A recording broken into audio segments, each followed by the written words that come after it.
अस्सलाम वालेकुम, मैं हूं शाहिद हुसैन। उम्मीद करता हूं आप सब खैरियत से होंगे। ये वीडियो ख़ास तौर पर साबिक तफ्तीशी अफसर शौकत शाहानी साहब और इस केस से जुड़े दीगर जो अहम इश्यूज़ हैं उस हवाले से है, क्योंकि मुग़विया, ज़हरा काज़मी और मुलज़िम ज़हीर से मुताल्लिक कुछ नई नई तफ्तीश और नई नई चीज़ें सामने आती हैं, तो बेशुमार लोग सवालात भी करते हैं और बेशुमार नुक्ताचीनी भी करते हैं। तो हमारी ये कोशिश होती है कि जो कुछ अदालतों में होता है हम वो रिपोर्ट करते हैं। और कई दफ़ा हमने कोशिश की कि मुलज़िम के जो ज़हीर के वकील हैं, अदालत में जो कुछ उनके आर्गूमेंट होते हैं, जिस कोर्ट रूम के अंदर हम मौजूद होते हैं, वो जो कुछ फरमाते हैं, जो कुछ बयान करते हैं, वो हम एज इट इज़ रिपोर्ट करते हैं। इसके अलावा जिब्रान नासिर साहब के जो दलाइल होते हैं वो हम एज इट इज़ रिपोर्ट करते हैं। सिर्फ अब इस केस के लिए नहीं, वैसे भी हमारा जो एक प्रोफेशन है, काम है, हम इसी तरह ही करते हैं। लेकिन कुछ लोगों का ये कहना है कि या एतराज़ है कि भाई वो ज़हीर के जो उनकी साइड का जो है वो कोई मौक़िफ़ नहीं चलाते और उसके बाद फिर एक तरफ़ा चीज़ें रिपोर्ट करते हो। तो मामला ये है कि हमारा प्लेटफार्म खुला हुआ है, जब चाहें जिस तरह चाहें हम उनको जो है वो उनसे सवाल भी करेंगे, उनसे जवाब भी लेंगे अगर इस केस से मुताल्लिक उनका कोई भी मौक़िफ़ है। बाकी उनका जो मौक़िफ़ या जो चीज़ें पुलिस रिकॉर्ड पे, अदालत के रिकॉर्ड पे या जिस जिस कानूनी फोरम पर आती रही हैं, पहले भी मैं वजाहत करता रहूँ, वो हम रिपोर्ट करते रहें। ना पहले कभी छुपाई हैं और ना अब अगर कोई चीज़ सामने आएगी वो छुपाएंगे। जिस तरह उनको रिलीफ मिलता है वो हम रिपोर्ट करते हैं, अगर उनके खिलाफ़ कोई चीज़ आती है तब रिपोर्ट करते हैं। चूँकि कानून के हिसाब से जो बच्ची की उम्र का तयन हुआ है उस हिसाब से उन्होंने गलत काम किया है, तो लिहाजा ये ऑटोमेटिक जो चीज़ है वो उनके खिलाफ जाती है। बाकी डॉक्टर साहिबा के हवाले से भी बेशुमार तनकीद कर रहे हैं। मेरा नहीं ख्याल कि मैंने उनके हवाले से या उनकी ज़ात के हवाले से कोई भी ऐसा नेगेटिव कोई कमेंट या कोई ऐसी राय दी हो जिससे ये तासुर गया हो कि सिर्फ़ और सिर्फ हम उनके ख़िलाफ़ बात कर रहे हैं। डॉक्टर साहिबा ज़ाहिर एक एजुकेटेड है, हम सोच भी नहीं सकते कि जिस तरह उन्होंने तालीम हासिल की है और किन हालात में उन्होंने तालीम हासिल की है। FCPS हैं और ज़ाहिर बड़ी एक महारत रखती हैं।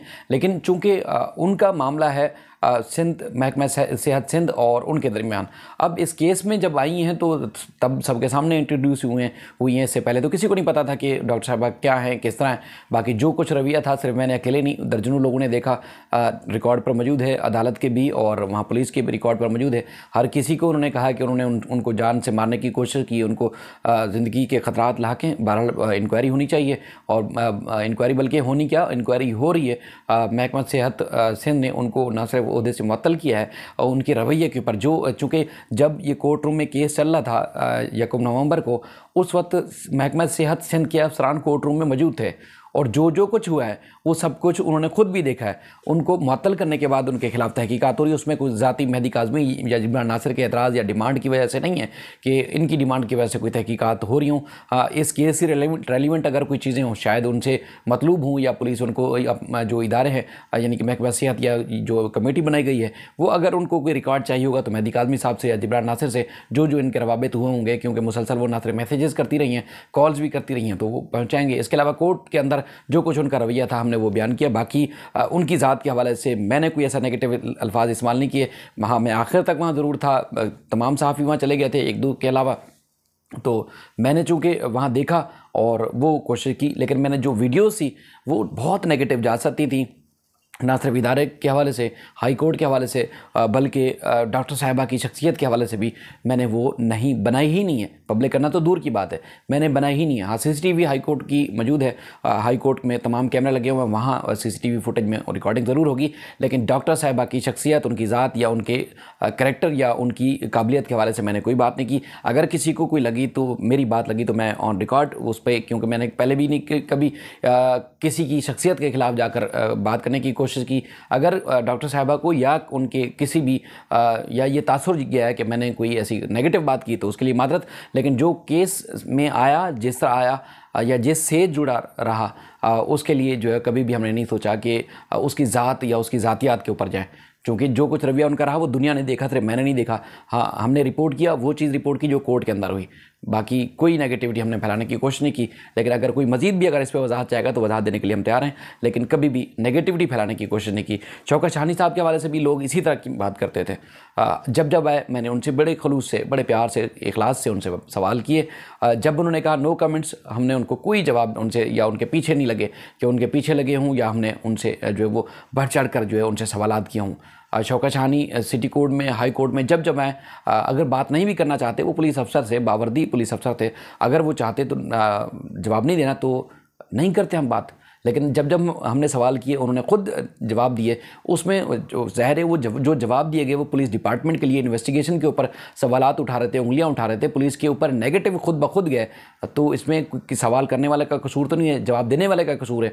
और उसके बाद फिर आखिरी दफ़ा जब उनसे बात हुई उन्होंने यही कहा कि जो रिकॉर्ड था वो बारिश में डूब गया है, भीग गया है या ज़ाया हो गया है, तो उसमें सवाल करने वाला का क्या कसूर है? बुनियादी तौर पर तो उनका है जो उन्होंने खुद जवाब दिया।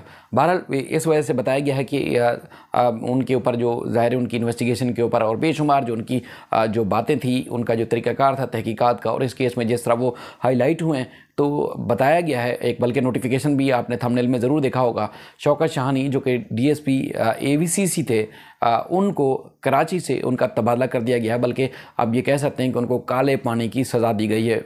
आप अक्सर लोग जानते हैं कि जब बहुत ज़्यादा अगर कोई भी उनका नेगेटिव, उनकी गलत या इंतहाई मनफी कारकर्दगी हो, तो उनको फिर ऐसी जगहों पर भेजा जाता है जहां पर उनकी बहुत कम ज़रूरत हो या बिल्कुल ज़रूरत ना होने के बराबर हो।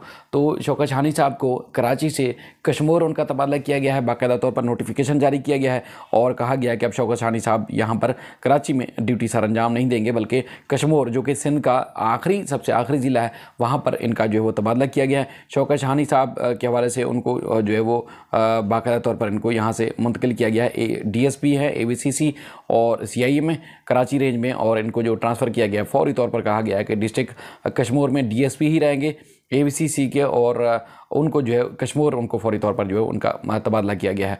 अब मामला ये है कि ये इन शौकत शाहानी साहब के हवाले से भी जो इन्होंने इन्वेस्टिगेशन की थी, आपको याद होगा सबसे पहले इन्होंने ही कहा था कि मुकदमा नहीं बनता, C क्लास की रिपोर्ट पेश की। उसके बाद फिर री इन्वेस्टिगेशन हुई, उम्र का तयन हुआ, बच्ची को कराची लाया गया, उम्र का तयन हुआ तो पता चला कि बच्ची की उम्र तो बिल्कुल 15 साल के करीब तरीन है, जिसको 17-18 साल का या बालिग करार देने की कोशिश की जा रही थी। और उसके बाद फिर जब दोबारा तहकीकात हुई तो इन्होंने ही खुद 35 मुल्ज़मान को नामज़द किया था, आपको याद होगा। और उसके बाद फिर रिंद साहब आते हैं जिसमें उन्होंने तकरीबन 35 मुल्ज़मान को इस केस से ही निकाल दिया, और उसके बाद फिर जो 10 मुल्ज़मान को इस केस में नामज़द रखा, जिसमें ज़हीर शब्बीर, मुस्तफ़ा असगर जो है वो पेश होते हैं, सरेंडर किए, जिसमें 2 पहले से जेल में थे, 2 को जो है वो ज़मानत खारिज होने के बाद गिरफ़्तार किया गया। अब चारों मुल्ज़मान ज़मानत पर हैं, 2 की हाई कोर्ट ने ज़मानत मंजूर की थी और 2 की ट्रायल कोर्ट ने मंजूर की थी, और 6 मुल्ज़मान जो है गिरफ़्तार हैं। IG सिंध का जो है वो सवाल किया गया था,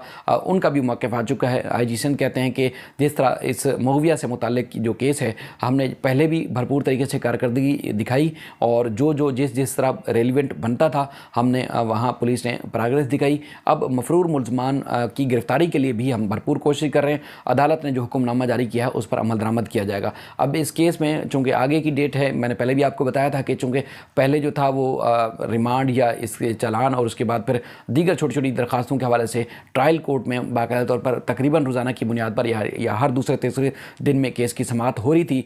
लेकिन उसके बाद हुआ ये है कि अब चूँकि ये ट्रायल की तरफ चला गया है केस, तो अब महीने में शायद 2 बार मेन ट्रायल की, जहाँ पे चालान जमा हुआ है, जहाँ पे मुल्ज़मान मफरूर हैं, वहाँ पर जो है सिर्फ महीने में 2 बार समाअत हुआ करेगी। बाकी अगर कोई रेलिवेंट दरखास्तें हैं या इस केस से जुड़ी कि दीगर चीज़ें जिसमें हाई कोर्ट या ट्रायल कोर्ट में वो अलग सेपरेट उनकी पोजीशन होगी, वो चलती रहेंगी। यानी कि जैसे अब 7 तारीख को ज़हीर ने जो दरख्वास्त दायर की गई है हाई कोर्ट में, जिसमें वो चाहता है कि मुग़विया से मुलाकात कराई जाए, उस हवाले से जो दरख्वास्त है उस पर जो है वो दलाइल होंगे। और उसके बाद फिर आज वो मुझे ट्रायल कोर्ट में भी नज़र आया था। ट्रायल कोर्ट में अब उसने क्या फ़ाइल किया है सुराग लगाया जाएगा। ज़ाहिर है जब मुल्ज़िम ने कोई दरख्वास्त दायर की है या कोई भी उसने अदालत से इस केस से मामले में कोई रजू किया है या कोई भी मौक़िफ़ इख्तियार किया है, कोई नई दरख्वास्त दायर की है या कोई सिविल सूट या उसने कोई मुलाकात या कोई और चीज़ की दरख्वास्त दायर की है फैमिली कोर्ट में भी, चूँकि मुझे फैमिली कोर्ट की साइड नज़र आया था अपने वकीलों के साथ, तो अगर कुछ भी दायर किया है तो उसके बाद यकीनी तौर पर मुद्दई यानी कि मेहदी काज़मी साहब या जिब्रान नासिर एडवोकेट हैं, उनको नोटिस ज़रूर जारी किए जाएंगे। अदालत मुमकिन तौर पर अगर कोई दरख्वास्त दायर की गई है तो इनका मौक़िफ़ सुनने के बाद ही जो है वो अदालत मज़ीद फ़ैसला जारी कर सकती है, क्योंकि इससे पहले भी अगर मुद्दई साइड से भी कोई दरख्वास्तें दायर की गई थी या की जाती रहीं तो उसमें मुल्ज़िम को ज़रूर नोटिस जारी हों, मौक़िफ़ सुनने के बाद ही अदालत ने जो भी उसमें उसमें फ़ैसला था वो जारी किया है। अब देखते हैं कि मुल्ज़िम की तरफ से नया क्या दायर किया गया है, क्या ऐसी चीज़ आई है जिसमें वो उस केस से जो है वो डिमांड कर रहा है। वो आने वाले दिनों में इंशाल्लाह आपको ज़रूर रिपोर्ट करेंगे, क्योंकि कल इतवार है और आज जिस वक्त ये मामला हुआ तो उस वक्त ये आज का जो अदालती औकातकार थे, यानी कि अदालत का जो वक्त था वो एंड हो गया था। इसके बाद तफसीलात नहीं पता चल सकी, लेकिन आने वाले दिनों में इंशाल्लाह ज़रूर उसके बारे में भी आपको आगाह करेंगे। अपना ख्याल रखिएगा। अल्लाह हाफ़िज़।